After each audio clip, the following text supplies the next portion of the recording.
can be done with Skype. It's actually kind of a nice thing. Freeing in a way. It is like Skype, you're a pain in the ass. That's why our new chat room is called Fuck Skype. the place where we all hang out is Fuck Skype. Well, the reason why is Skype is not working really well for Sade.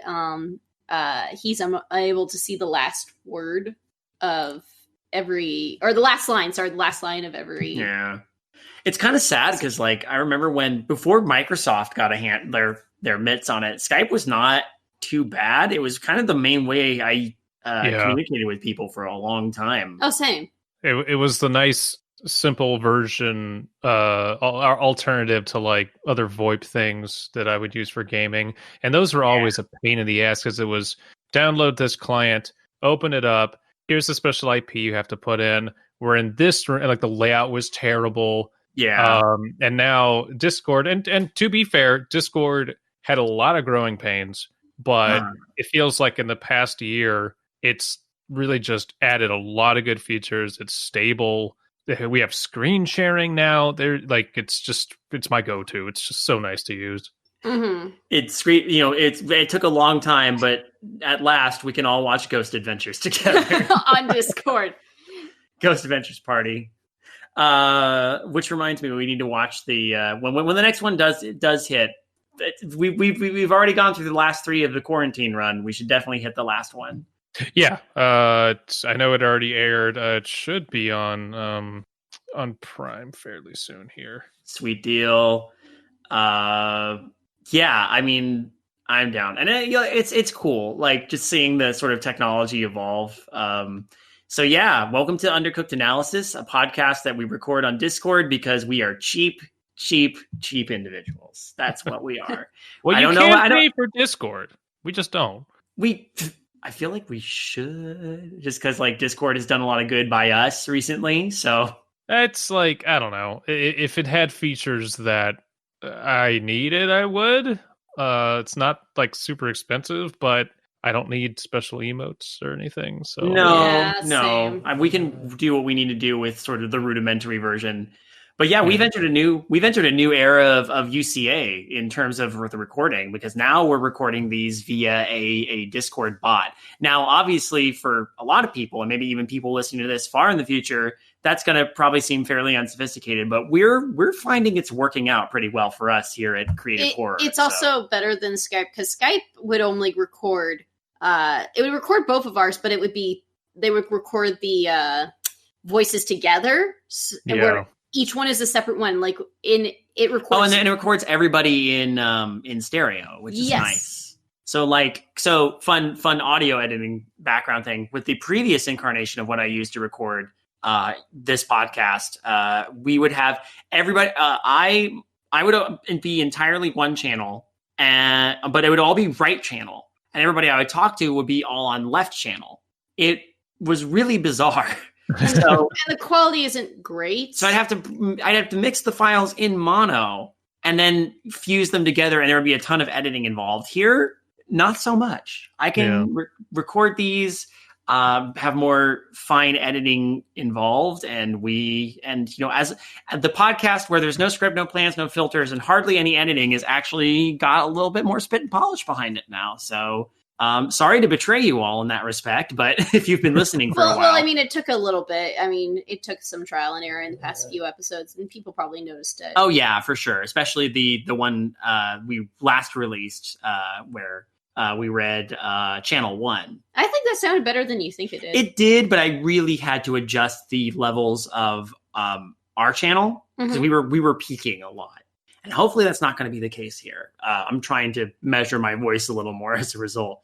But that said, that's a lot of technical jargon. If you're an old listener, then that's just sort of a catch for you. If you're new and you don't know what's going on here, we read user-submitted horror stories and critique them in doofy ways, because we're just a bunch of assholes with microphones who have what is it that Zach always says at the beginning of Ghost Adventures? We put our credibility on the line, or we have had years to build up our credibility. We spent years building our reputation, our credibility. I don't know if we've spent years doing this. I don't know if it's done anything to build up our credibility. That said, I am your host, David King. With me is my co-host, Kaela King. Well, as Joan Jett once said, I don't give a damn about my reputation. That's perfectly fair. And here we have, joining us as always, our longtime friend and unwitting intergalactic hitchhiker, Abysmii. Greetings. I'm sorry. I'm glad that your electronic thumb is still working, or else you wouldn't have been able to make it here with us. True that. Why the fuck you would want to come here is beyond me during this whole bullshit. Well, I mean, it's got to... Well, you know how, train crashes are fun to watch? It's like that. It's like watching you guys go through COVID-19 is fucking hilarious. I imagine it was very distracting, though, when yesterday, as of this recording, the sky was basically exploding all over the place. Well, I thought, the mole people had finally risen up, but... No, don't worry, we've got the mole people basically on lockdown perpetually. We're not dealing with their shit anymore. It just takes one slip up, man. I know. Back, I swear. So for tonight, just right, we're going to read a story submitted to us by a previous entry, Cainmak. Cainmak gave us a story we'd read before on this podcast, which was a game of tag, which I think were you here for that one, Abysmii? I don't think so, but I recognize Cainmak's name, and I'm trying to rack my brain for other. This is going to be really embarrassing. Hey, future David, can you double check on that for us? Thanks, future David. Actually, future David doesn't have to check on that because present David can actually go to creativehorror.com. Oh my God. And look at the archive. Oh my God. Where, by the way, most of the current run of UCA, if not all the current run of UCA, is kept. And if I scroll down through this handy list, this is all going to be fascinating and might not even make it into the episode. Wow, we've been doing this for a little while, haven't we? Just since. Oh yeah. This one we did read this one. Oh together. Yeah, so you're joining. So my memory did serve me correctly. I'm not insane. December 10th, 2019, you, me, and Kaela, we all read A Game of Tag. Welcome back. I gotta stop drinking. Oh, I was so fucking drunk last night. Right, fire-breathing swans. Oh my God. Yeah. Mm-hmm. Never. I would say never forget the fire-breathing swans, but we forgot the fire-breathing swans. Which, actually, you know what? It's funny when people who like the show come up to us like, "Oh, remember that bit?" I'm like, I don't need to remember it. No. I lived it. Oh no, I don't remember shit. And when people are like, it's like, yeah, isn't that funny? I'm like, I don't remember if we made this joke or not. They're saying we did, but I have to be so careful about what I talk about sometimes. And I'm gonna be like, I'm sure I've repeated myself many, many times on this podcast. Well, let's make a little just PSA right now. To everyone listening, we have read so much over the years. I am getting to the point where I'm rereading stories and then halfway through going, wait, I've read this. Because seriously, every week I forget how many short stories I consume of this genre. So we are going to forget a lot all the time. Oh, absolutely. I mean, but yeah, it's kind of bad. It's happened to me. It's happened to you. Oh yeah, there's stories that it's like people are like, "Well, I submitted this for the contest. Do you remember?" And I'm like, "Absolutely not." If I read it, then I'll be like, "Oh, okay, yeah, this is now starting to sound familiar." But I'm also terrible with title names too. I'm really shitty with them. So it's like if someone says, "Yeah, it's this title," I'm like, okay, you got to be more specific. Describe what the story is, and then once they do, it's like, oh, yeah. Okay, we did read that one because usually usually with the titles of these stories, you often don't remember them from the titles unless they're really, really memorable. This one's titles. an interesting one. I was saying this is just a step below a no sleep title, but as a result, it works. And the title is "There is a dog living in a seemingly abandoned house." Which is, it's very different from No Sleep in multiple ways. And one of that is it's not, I am blank, I work for blank is happening to me. It's this thing, which even though it's not your typical 3 or 4 word title, it still intrigues me because, ooh, abandoned house, ooh, dog. And that's all you're left with. And it's perfect because it teases your imagination. It's It's true. It's true. It's absolutely true. This is what titles should do. Titles, they should. In my opinion, I'm not here to tell people how to make their titles, but in my opinion, your title should be intriguing, not tell all. Dear God, please read this. Like, and because you're on this show, which is the three of us screaming into a void of podcasts, just trying to sound qualified, your opinion has weight. So true. At least among us. So we've had years to build our credibility. So yeah, Cainmak actually sent this a while ago this was actually in the same batch along with Game of Tag, and I've been just kind of spacing these out.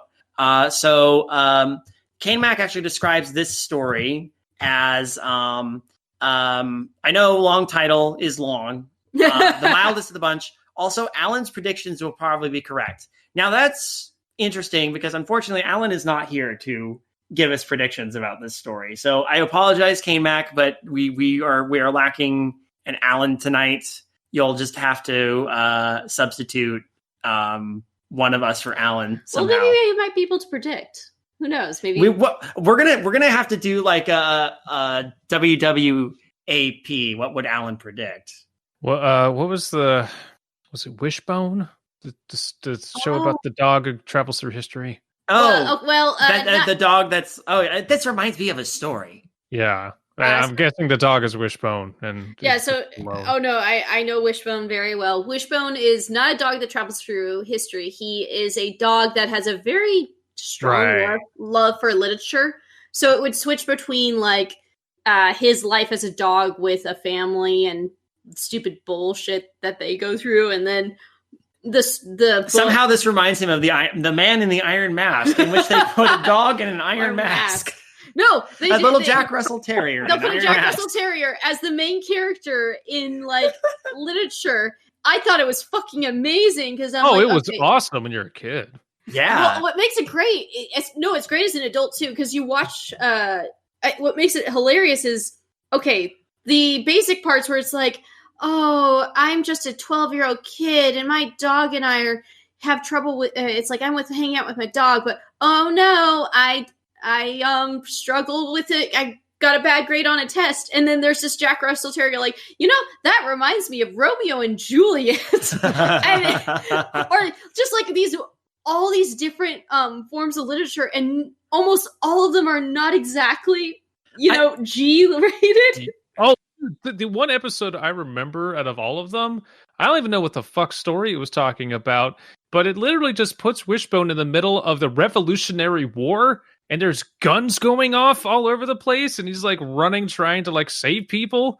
I don't know. Was that like badge of courage? I don't know.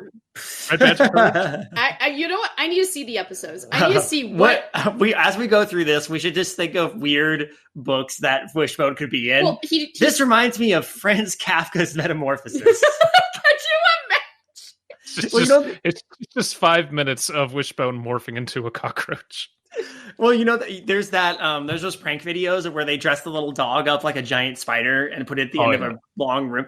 That's what you do. They put Wishbone in a cockroach costume, and he just runs around scaring people. He did Cyrano de Bergerac. I got all the different books. This reminds me of Joseph Conrad's Heart of Darkness. He did Faust. Oh my god, he did Faust. What? Yeah.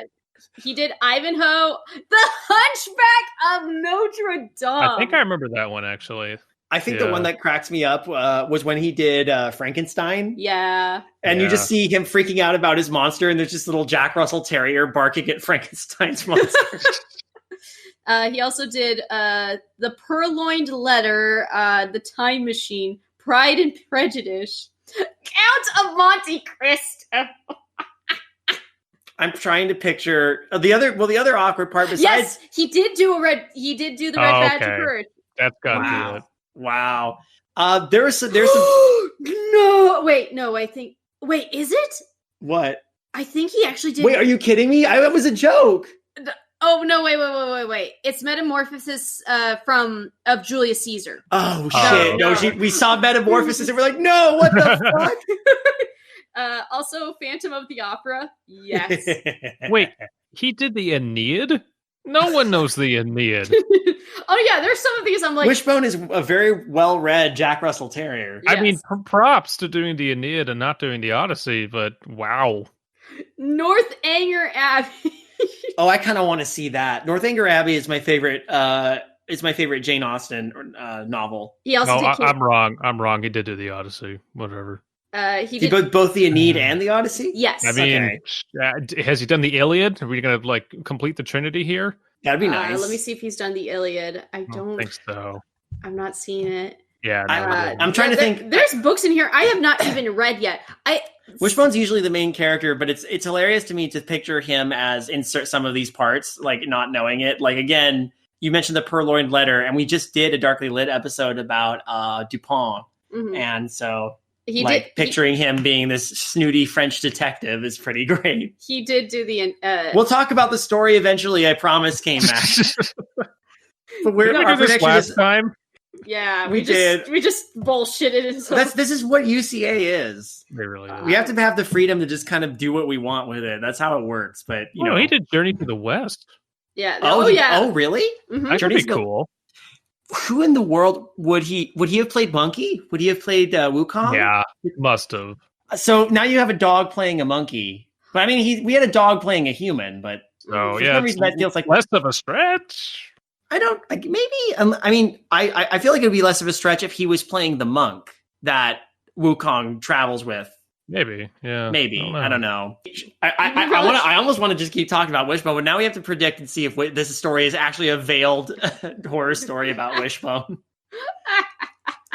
Keep thinking of weird titles, and then we have to find out. Let's see. I'm going to pitch one more.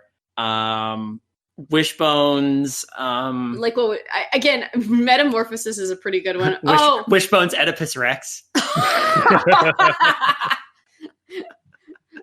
That I have told people over and over that actually includes probably one of my favorite Greek myth character, which is Theseus. Tiresias. Tiresias, thank you, Tiresias. He has like the best myth ever. Because in Oedipus Rex, he's just a oracle, but his history is amazing. This is the guy who was like walking one day, sees two snakes fucking, and is like, you know what? I'm gonna smack him with my stick. And he does, and he's like, holy shit, my penis is gone, and I have tits. Oh, I guess I'm a woman now. All right. Lives his life as a woman, continues his life, walks along a day. Oh, look, there's two more snakes fucking. Let's see what happens if I hit him with my stick again. Does it. Oh, shit, I got a dick again. And later on, he's just living his life, and then Hera and Zeus are arguing who enjoys sex more, and he's like, you know what? Let's ask Tiresias.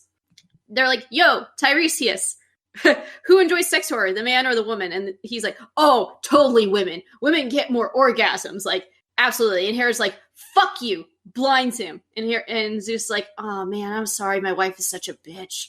How about you learn now can see into the future? That's it? You're going to get, I'm blinded and now I'm kind of baffled that he's, Hera is the one who got angry with him. Because her argument. He's basically validating. Well, that's Hera.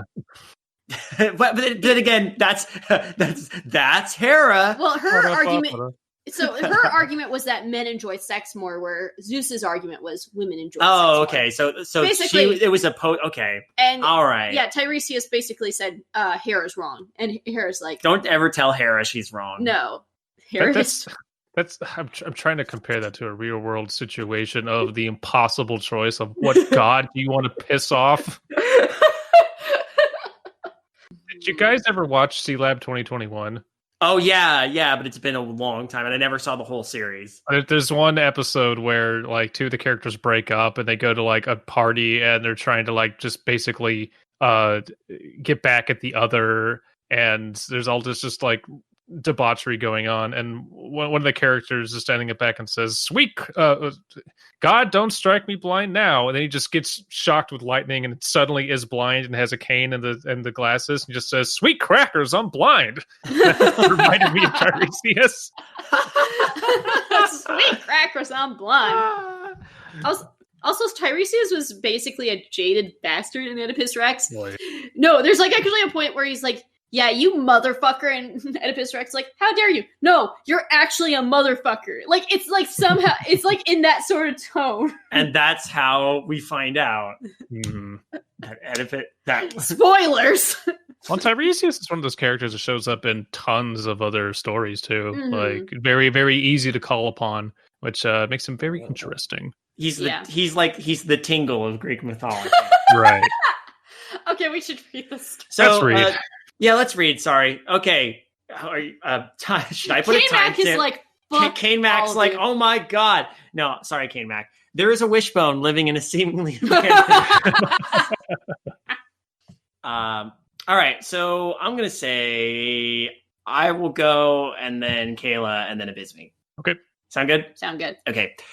I used to live in the outskirts of a small town. 2 bigger streets crosswise, and many yards of empty space in between houses. From first grade to senior year, I took the same bus to school. Since I was driving the same route back and forth for over several years, I knew the exact blueprints of my neighborhood, how it changed, or rather, how stagnant it was. This way, I learned about a decrepit house roughly 1 mile away from where I lived. Question: did you ever? I know you didn't, David. You're homeschooled. Abby, did you ever take the bus to school? I never took the bus to school, but I did take buses to any and all field trips, mostly. Okay, same. I feel like in California, like that was not a thing. Like there was never a school bus to any of the schools I went to in California. But I remember junior high. Actually, no, even elementary school, there were. Which this is the weird thing. My elementary school was in walking distance of my house. Probably why my parents got a house there. And there were tons of buses because it was a magnet school. It brought in people from all over. So there are bus routes. I just probably never lived in the areas where people got picked up. I don't know. Yeah, it's hard to, like I said, there was never any school buses for any of the schools I went to when I was in California. There was, yeah, none for like my middle school, high school, nothing like that. And from what I gather, I'm not sure if that's a California thing or not. I know outside of it, like Washington, there were plenty of schools I knew that had school buses. So yeah, it might just be a district by district thing. Mm-hmm. But yeah, pretty much up until high school, there were always buses. I don't know. It took one look to determine the place was abandoned. Broken windows, missing roof tiles, the front yard overgrown with weeds, paint peeling from every corner, even graffiti sprayed painted on the porch wall. I probably have looked at it once and forgot about it if it wasn't for a dog laying on the porch bench.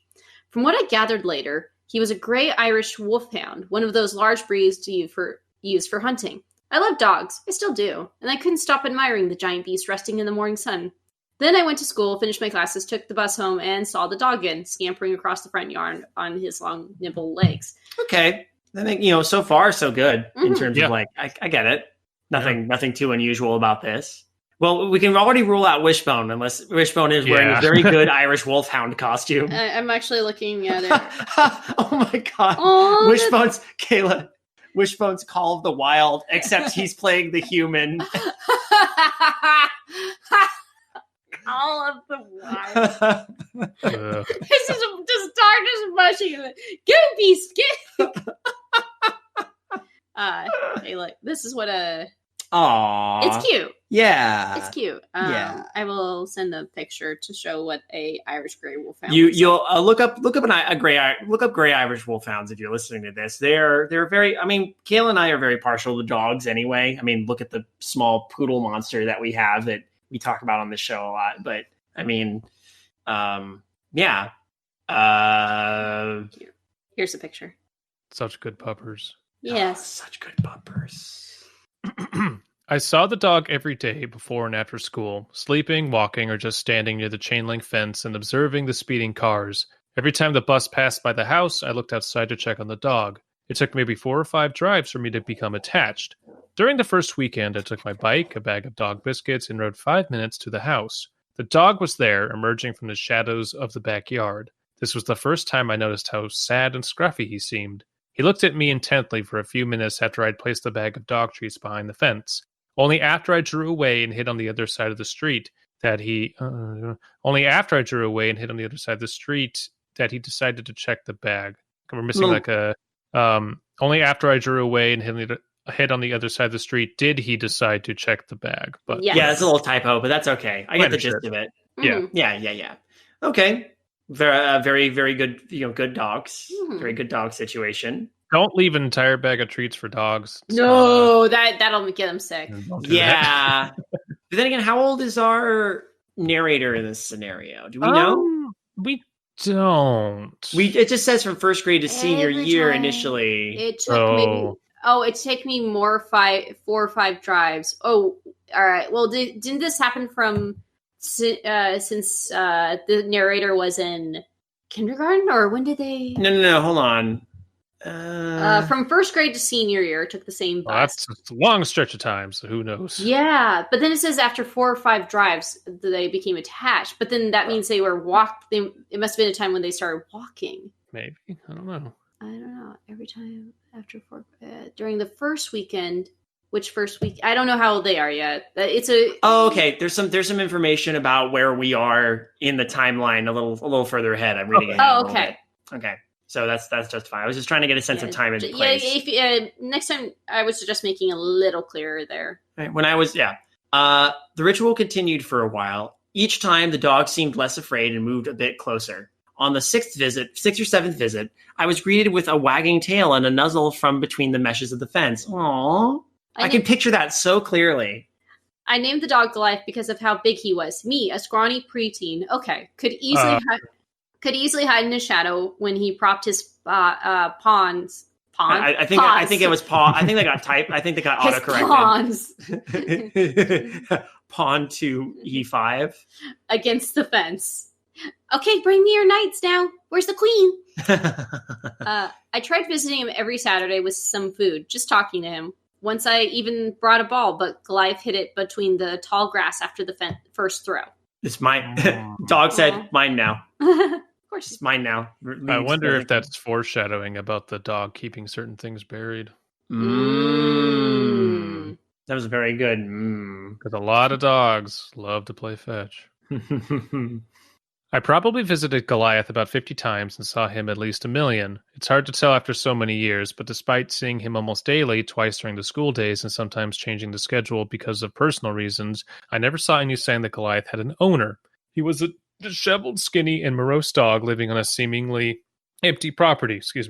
I became worried he was abandoned after his owners had moved out, or he jumped the fence by accident and couldn't get out. You'd think after getting that acquainted with the dog, though, this person would have attempted to try and collect the dog. I don't know. This, again, preteen, but like they're being smart and not just going up and trying to pet the dog and getting bit like a lot of kids do. But it is strange that no one else in the neighborhood is like, hey, animal control, abandoned dog. Of course, like that's not to say that this situation couldn't happen. It's definitely not out of the realm of possibility. Oh, absolutely. Yeah. And again, like we'll see what the narrative says about sort of, if it answers any of our questions as we go along here, like what is the narrative? Because like, again, nothing particularly, it's a little bit odd, but nothing particularly like sinister about this scenario yet, but it is intriguing. That's for sure. Yeah. Let's see. Having lost my place, I would just like to posit another awkward Wishbone episode would be Wishbone in Othello. Oh, God. Wishbone, and they did do Shakespeare, but Wishbone in any Shakespeare would be weird. Oh, yeah. It's true. Well, I mean, like Othello was the first one that jumped out to me as the most obviously potentially problematic one to show on PBS. Oh, my God. I just thought it. Oh, yeah. The Tragedy of Othello. Macbeth would be kind of bitchin', but like Titus Andronicus. I was just going to say Titus. What the fuck character would Wishbone play in that? How could I forget Titus? Titus is like Shakespeare. Titus is my favorite early Shakespeare. I think my favorite Shakespeare is still either the Tempest or I don't know. No, Tempest was later on. Like no. My favorite Shakespeare. I was saying my favorite early Shakespeare is probably Titus. Well, I have a soft spot for Henry V just because I know the entire chorus monologue. But I feel like with no, Macbeth. Macbeth is my favorite. Yeah, Macbeth's really good. We're not in the theater, so I can say Macbeth. I think Titus is interesting because you clearly could tell it is his early work, and he was like, "I'm going to be edgy." Right. What other Shakespeare's would Wishbone have done? I know Romeo and Juliet is obvious, but he did that. I know we did that, but like A Midsummer Night's Dream is kind of plausible. I could Hamlet maybe. Yeah, Hamlet would be an obvious. People would know that at least. Yeah, a lot of people would die. You could easily make it. You could. I mean, yes, there's Shakespeare. I mean, Wishbone would be Hamlet, but it'd be really funny, especially if his. Again, what I love about it's Wishbone just filling the role of a human character, but wouldn't it be great if the ghost shows up and it's another dog? It's Wishbone as a ghost with a beard. I'm your dead father. The Life and Adventures of Santa Claus, starring Wishbone. That's another one too. Anyway, you see, I was one of those kids who believed they knew better than anyone else. Okay. The ones who end up volunteering for special cases and posting messages on Facebook about horrible things they believe no one cares enough about.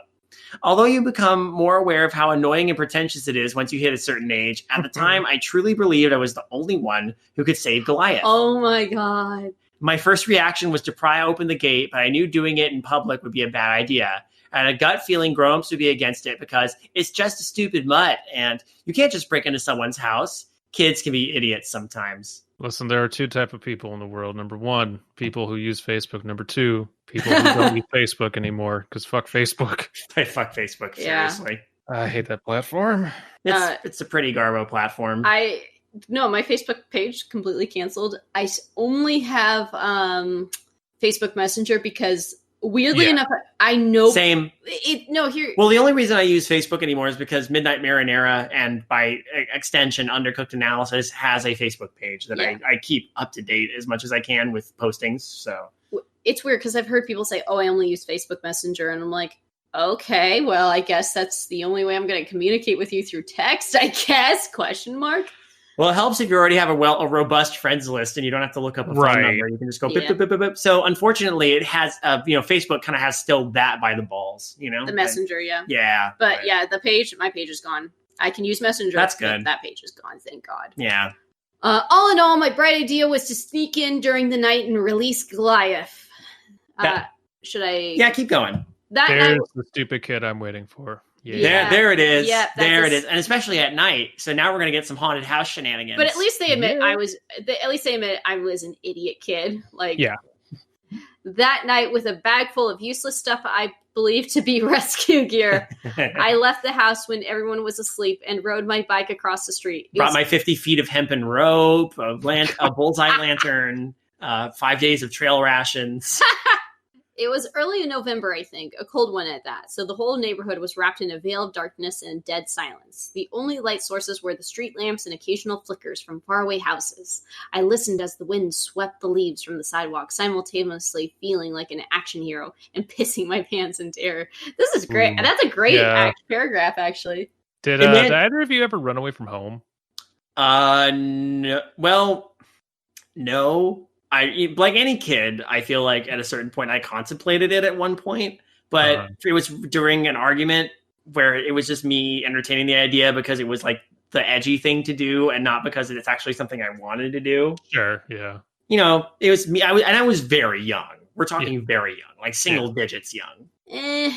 Contemplated it, but never worked out. I only did once, and I don't know. It just got to that point of I can make it on my own. I know what I'm doing, and I got my backpack, threw a bunch of books in it and a sandwich, and then just went 5 minutes down the street, and then realized an hour later, oh, this is stupid. I'm going back home. It's cold.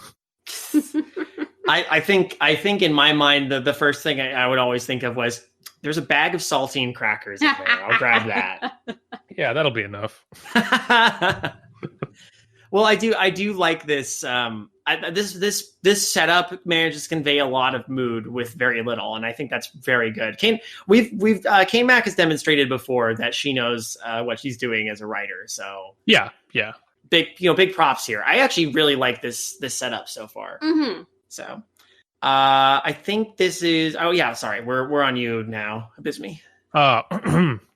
I never really saw the abandoned house after dark. Once I entered the light circle under the street lamp in front of the gate, I felt as if I was looking at a giant skull with a pair of black, windowless gaps for eyes and decrepit railing for teeth. Very Very gothic. goosebumps. I like it. Yeah. Dun, dun, dun, dun, dun. Wishbone and stay out of the basement. Also very 90s TV show, like Wishbone. Remember the 90s? Yeah. Remember the 90s? Actually, I did own a VHS of a Wishbone episode, and that was Legend of Sleepy Hollow. Oh. I think it was a really good one. Yeah. That's one of the more plausible ones because I could see Wishbone as Ichabod Crane. Oh, absolutely. I think we watched that one. We did. We did watch it in October because we had this conversation about Wishbone. I'm like, I remember I owned this one of Sleepy Hollow, and you're like, you want to watch it? I'm like, you want to watch it? And you're like, yeah. Yeah. I remember watching the one about Frankenstein. That's the one that sticks out to me because it was just hilarious seeing this little Jack Russell Terrier barking at the monster and hearing the narrator going, "No, no, be gone." Goliath was nowhere to be seen. He would have greeted me by now, but I couldn't hear even the sound of his footsteps. After an agonizingly long minute of circling around the fence and whistling, I heard Goliath's faint bark coming from the back of the house. I started panicking. I believe no one lived in the house, but apparently there was still a way to get inside. I waited a little longer and hoping Goliath would go on his own, heard more barking, and with a drive only reckless people could explain, I decided it's now or never. I jumped the fence, thinking I'd fall off and die, and made my way through the tall grass. I circled around the building wall until I saw the open basement hatch. Goliath's barking was coming from within, growing more and more excited as he sensed me getting closer. I called him again and again, to no avail. I had to go down. Oh, boy. I remember the musty smell of the basement and how dark it was. I couldn't see the stairs under my feet, and the sheer terror of not knowing where I was going made my lungs and intestines shrink. I don't know how I managed. I was clenching my butthole so hard. Wow. I don't know how I managed to convince myself to go on, but somehow I ended up inside the old house, desperately trying to cut through the darkness with my eyes. Did they not bring a flashlight? I was just going to ask. Stupid kid. Mm-hmm. Oh, yeah. Not thinking ahead. Yeah, that's fair. That's fair. Oh, no, it's Kayla's turn. Yeah.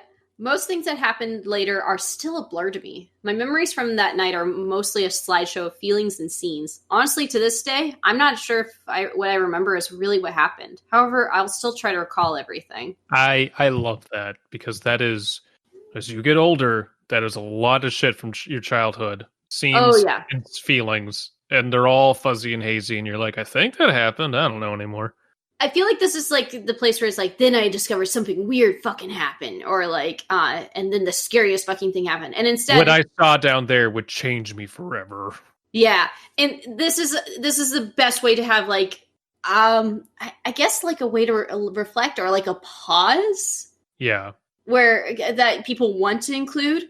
But I think this is the best way to do it. Honestly, that's perfect. It's that sharp inhale before taking the plunge. Exactly. It only lasts a millisecond, but to you it feels like, a whole minute or something. Mm-hmm. Yeah. No, this is good. This is very good. The first thing I can remember after my eyes adjusted to the dark was Goliath, with his tail wagging and tongue sticking out. Next to him was an old couch covered by a bed sheet. Ooh. The shape under the drapes was clearly human. There was probably a hand poking out, scraping the floor with its fingernails, but that might have been my imagination. Mm-hmm. This would scare... Okay, I'm 31. This would scare the shit out of me if I saw this. Oh yeah, absolutely. I'd be like, nope, there's a person here. I'm noping out so hard. You know what? This is earned. This is this isn't trying to overdo it. This is legit terrifying. Yeah. Especially and the reveal is so well paced too. All we've known about is the dog and the abandoned house. Nothing. There's been no eerie sounds coming from it or urban legends. Like this is very, very well earned. And also, it's very realistic. Don't go up to the old Muldoon house. Don't you know it's haunted? But even then, it's very realistic. Like there's a couch with a bed sheet, and there's a person underneath the bed sheet, which it could be someone just sleeping on the couch in the basement. But that's still a frightening thing. Like you're a 12-year kid trying to release a dog, and you see that. That's like, oh shit. And even as an adult, if I saw that, I'd be like, oh fuck, oh god. Yeah. Oh man, it's me, right? Mm-hmm. Yes. I wanted. Hold on, Sorry. I'll let the dog out. Fair enough. While you're taking care of that, Who let the dog out? Kayla. Kayla.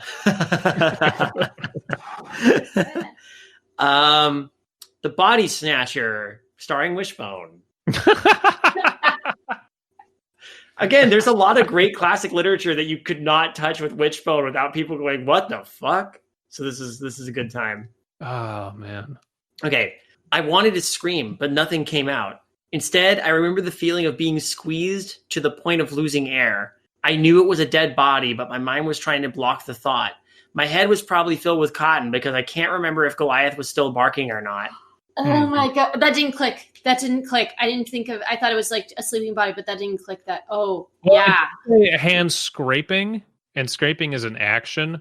Yes. So it was kind of ambiguous. Well, but then again, we have the pre-framing of my memory is still a blur. It could be like, again, probably a hand poking out, scraping the floor with its fingernails, but that might have been my imagination. Right. And then the next thought is, maybe there's a hand, maybe not scraping the floor, but like there's a hand lying out of the sheet with the fingernails on the floor, maybe not moving. But also, it could have been in imagination. Like, who knows? It's probably a filthy, cluttered basement. So yeah, who knows what you're seeing?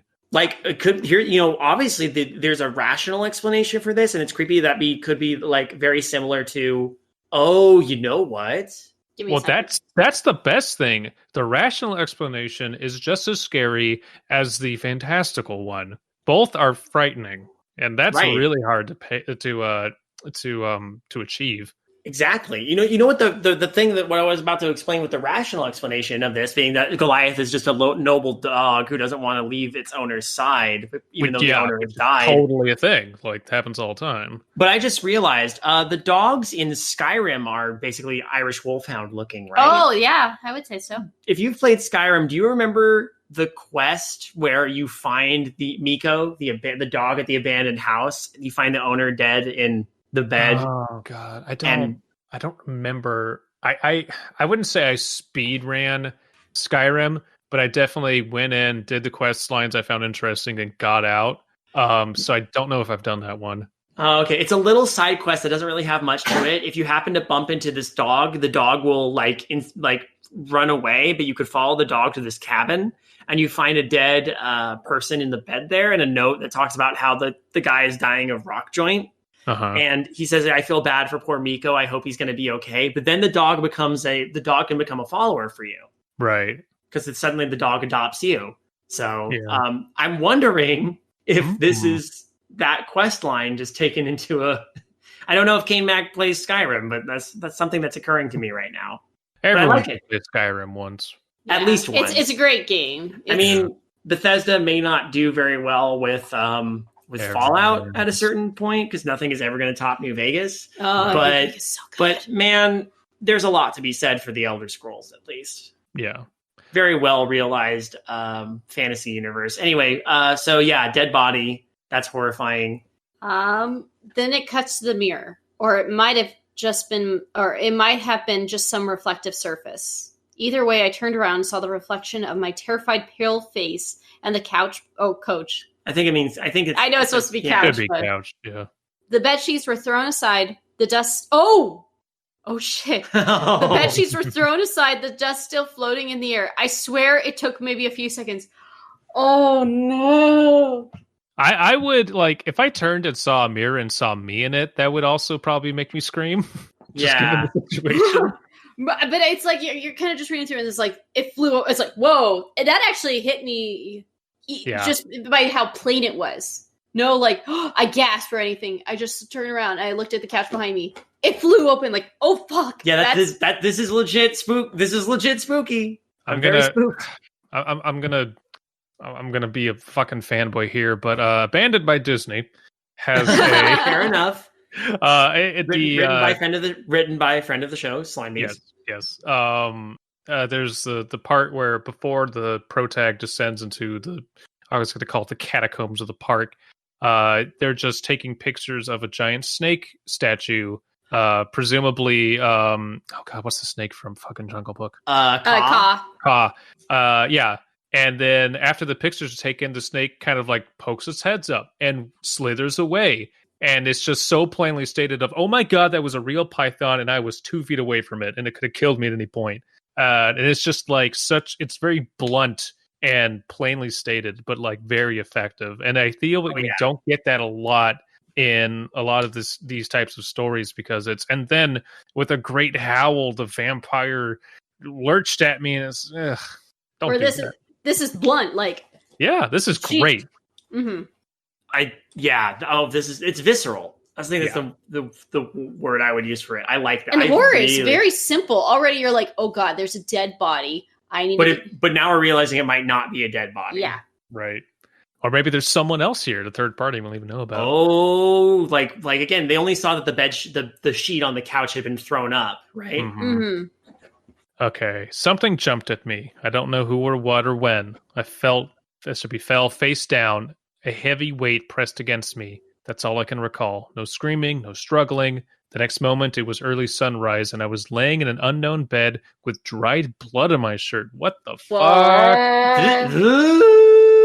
Damn. My whole body ached. My neck, my back, my head especially. I felt like the worst fever you could have ever imagined.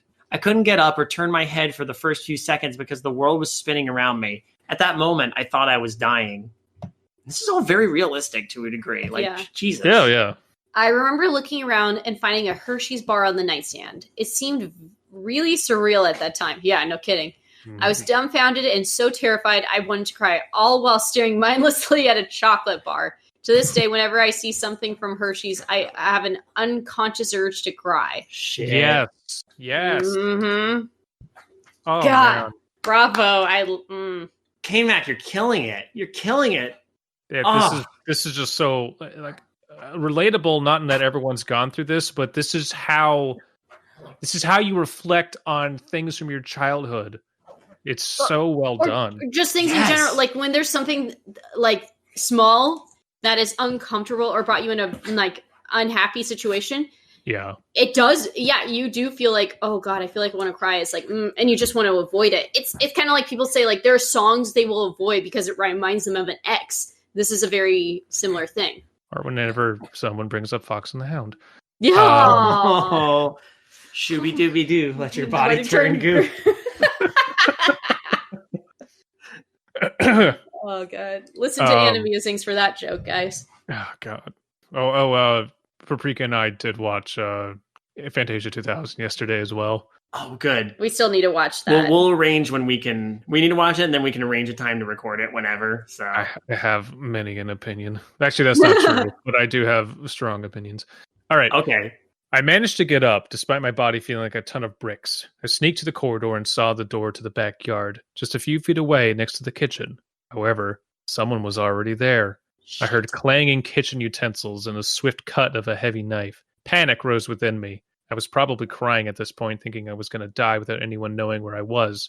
I don't know how I overcame my fear, but I somehow decided to make a run for it. I dashed madly towards the door and managed to grasp the handle when Goliath's barking diverted my attention. Uh-oh. Oh, God. I stood there like a deer in the headlights, looking at the kitchen counter, previously hidden behind the door frame. Goliath started jumping after spotting me, then made a few circles around the room. Throughout our numerous meetings, I had never seen him so happy. He wanted to run towards me, but decided to place his front paws on the kitchen counter where a large chunk of fresh meat was lying. It was the same type of meat my dad would buy at our local butcher's. A tall, lanky man was cutting pieces with a cleaver. He was standing with his back turned, so I never saw his face, but I remember his long, black, unkempt hair and his pale, virtually transparent skin.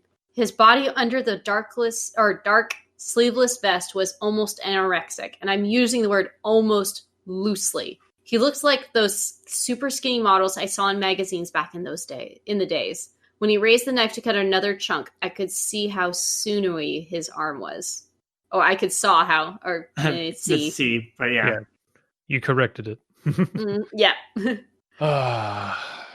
He cut through the leg of the meat, ripped the remaining skin off, then raised the piece above Goliath's head, only to let the dog sink its teeth into it. Le poisson, le poisson. I love Le Poisson. Chop! Just a little fish. It's a good song, actually. Oh, I love it. Oh, That's yeah. the best part of that movie. I don't care what anyone says. Okay, so how do we feel about this reveal? Because I like that we're not seeing any more details about this mystery person. I like that they're not monologuing at our pro tag. I like that they might not even have realized the pro tag's there. Come to think of it. That's kind of the feeling I'm getting too. Like the dog's just barking and running around, and to this person that's just normal. Or maybe they're deaf and they're just like, hey, here, dog, here's meat, and they don't even realize. Who knows? Yeah. It's mine, right? Yes. As Goliath laid down to feast, I followed the man's hand. I looked at it for maybe a split second before I opened the door and run like a madman across the lawn. I knew he made a gesture of some kind. It was an open hand or two raised fingers. I can't really tell. But sometimes when I lay in bed in the middle of the night, I think of the hand sign and try to interpret it. As time passed by, I started thinking he wasn't threatening me. Some part of me keeps saying he was giving me a pass, a nonverbal go for it. I'm not looking. I don't know. I may be overthinking things. Yes, doing this right. I mean, though, I think the horror behind it is the fact that this child, and they were a child, was knocked out, woke up in a bed not theirs, and saw this strange man never seen before, and it's just that they thought was dead. And that is a very still scary thing. Like, especially for a preteen who's like 11 or 12 years old. Like, could you imagine? Yeah, exactly. And I think it's your paragraph next, Kayla. And that was it. I opened the gate, jumped on my bike, and returned home. I found my parents standing outside. My mom cried after seeing me and hugged me so tight I could barely breathe. Apparently, I slept for 2 days straight afterwards. Mom told me that when a police officer had come over to interview me, I was unable to say anything, as if my memory was wiped clean. It was written off as a teenage escapade, and I didn't mind. What? Oh God. The next sentence. Oh my God. According to my family doctor, I lost a lot of blood that night, but it wasn't anything dangerous.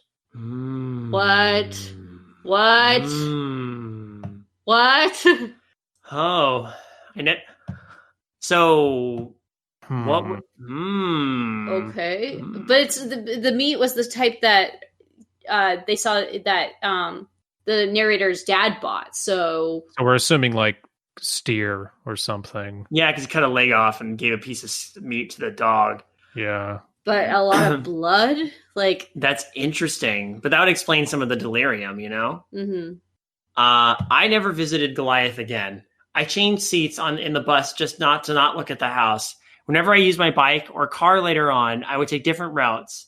I left for college almost immediately after graduating from high school. The memories of Goliath became a blur. Something inside me dies every time I imagine him waiting for me all those years. He never did anything wrong, and I felt bad for leaving him like this. Yeah. Mm-hmm. Sympathy for the pupper. I had issues afterwards. Meeting new people made me anxious and triggered multiple panic attacks. Becoming intimate with someone was a nightmare. I had recurring but completely surreal dreams about the incident, and not to mention the Hershey's thing. It took me years to pick up my life again, especially since I never really knew what happened to me that night. Oh shit. I was very young after all, and it's hard not to distinguish real events from imagination born out of a mind of a terrified kid. Oh my God, that's right. Like, there again, you're 11 or 12. You were in a place that you did not know, knocked out, and you lost a lot of blood. Mm-hmm. Who knows what would have happened to her? Like, that's so. Who knows who knows what happened in the interim too?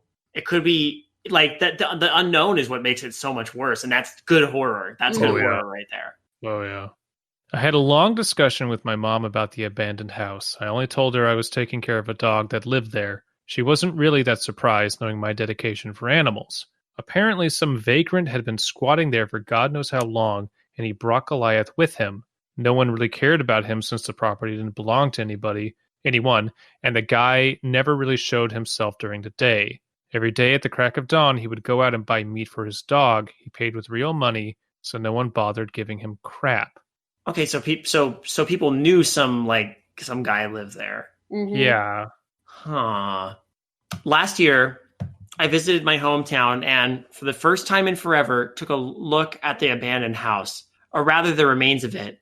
It was demolished a few years prior, with only mountains of bricks and the concrete foundation left. It felt so weird being there. As I suspected, Goliath was nowhere to be seen. I only found what looked like an unmarked grave in the backyard. And that's it. That's the end of the story. Oh my god, that's so... Ooh. Oh boy. Very, very good, very subtle. Horror, yeah. Yeah, like, but Very not like too tense. subtle. oh, Very tense. There's a... Man, and the tricky part is the unknown. It's not knowing what happened. And they did lose a lot of blood. Like, what could that mean? Like, and how did this vagrant get money? That's another thing. It's like clearly the meat is store bought, but how did they get that meat? How did they get the money for that? And that's the part that also freaks me out. Like, oh my god! And that to say, like, So, yeah. A very neutral interpretation of this could be Protag sneaks into the house, wakes up Goliath, and when Goliath is kind of making noise, the vagrant gets up, and the vagrant is the one on the couch. Mm-hmm. Vagrant thinks, "Oh, I'm getting robbed or something." It's dark, doesn't really see anything, just knows there's a figure, and basically just attacks. Knocks out Protag, realizes Protag is a small child, and goes, "Oh shit!" Cleans them up, puts them in a bed, and probably is thinking to themselves, "I don't want this child to see me. I want this child to keep this to themselves. I don't need this type of trouble." He probably knows child is like making a bolt for the door and just motions, "Yes, get out of here. You saw nothing." Yeah, that's kind of like, for all intents and purposes, we don't know that anything more sinister than that happened. Because again, this is the child's interpretation of it. And that's could be the vagrant was just, again, kept to himself. Yeah. Only went out to buy meat for the dog. And probably seemed to be making a gesture, but again, like, we don't know the finer details. But I think that's a fair interpretation right there. Sorry, I didn't mean to cut you off. It's just and basically, and then the same thing. Probably bought the meat for himself, and then probably put the chocolate bar there as "I'm sorry." But yeah, you're probably right. It probably they knocked out the narrator or the protagonist because again, going into a home that's, first of all, not theirs, and that's a scary thought. Like, oh shit, someone's like, vagrant was just as scared as Protag. Mm-hmm. But at the same time, I can understand where the Protag is coming from, because they were only like 11 or 12 years old, and they don't know what happened to them that night. Yeah.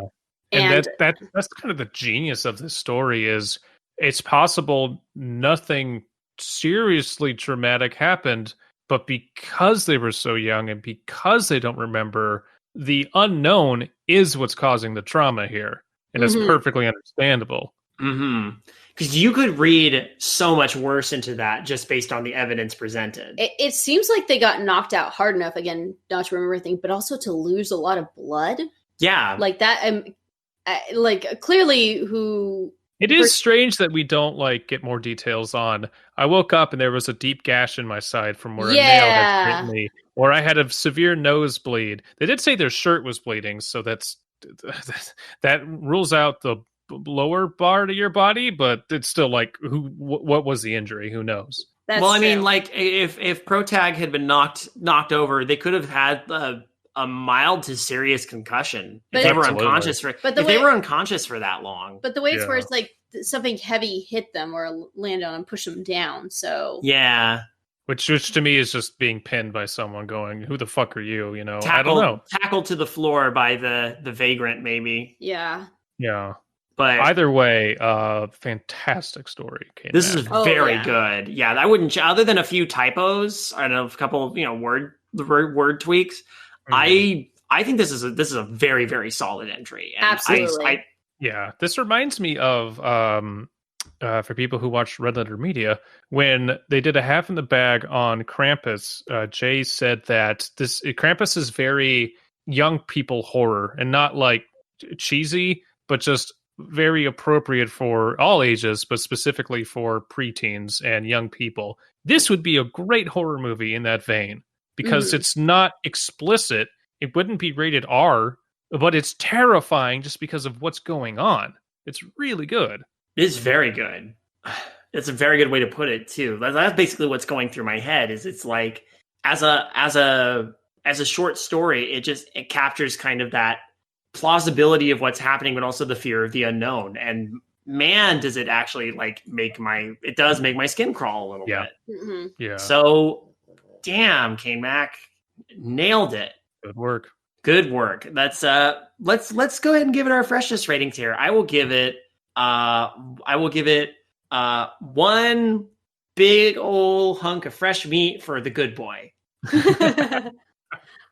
I will give it a Wishbone stars in Metamorphosis by Franz Kafka.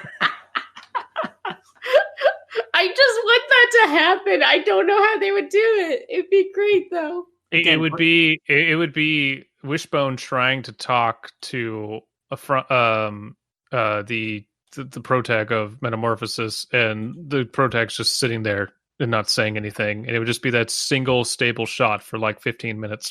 That actually, you know what? That probably would be happen. I don't think Wishbone would have been Gregor Samsa. I think he would have been Gregor Samsa's like father or something like that. Like, because most of the story is about like the family taking care of Gregor as now this big human-sized cockroach now. So right. Freshness. God, I'm trying to come up with something clever, but really just really freaking good. I'll give it a Davy out of Goliath. Oh, the dog should have come up and just been like, "Gee, Davy, gee, Davy, you think it was God?" I will I will also give this the honorable mention of a Hershey bar on a nightstand. Oh yeah, yeah.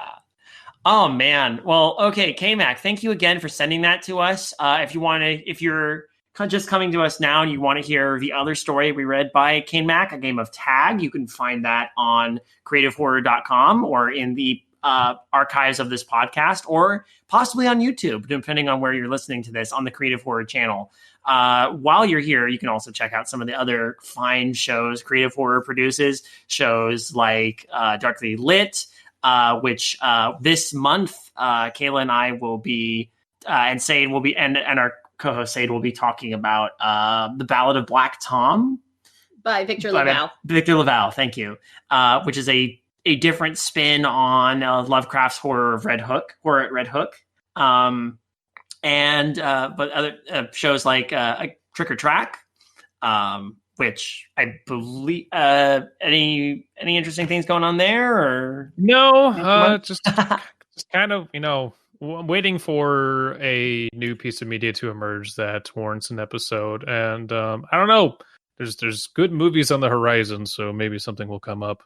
But if you do want to listen to some new work by me, I literally today, alongside my collab partner Cinema Nippon, released a album, a experimental noise genre mixing album, very weird and out there, born of a just random idea we had together. But if you want to go check that out, it's on SoundCloud and Bandcamp and YouTube.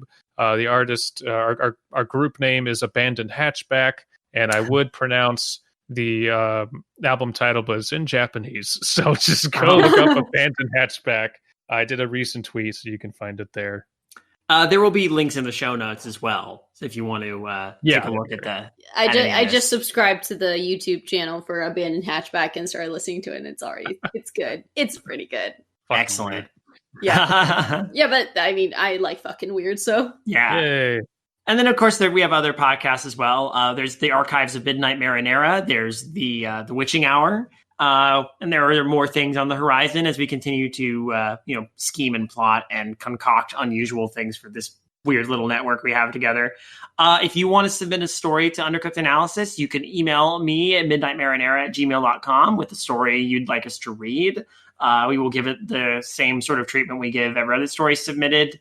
And hopefully you can get some feedback from that. And whether, that's the whole point. That's the whole reason we're here at this point. Just we want to help people improve their craft, or at the very least put some attention on this. And in this case, we don't have much to give Cainmak. She's got this. She got this down. Yeah, it's just minor, honestly. Yeah. And it's just like grammar stuff. Again, another read through, couple corrections. If you handed it off to someone else, they probably would have caught all of them on the first pass. Like, that's it. Yeah, that's really it. But yeah, everything else is very, very solid. Good story. Well done. A+. But yeah, thank you for listening. Abysmii, thank you for joining us for this episode. Thank you as always. Oh, definitely. There will be more of these in the future, so stay tuned. And I'm trying to think of a suitable way to wrap this up.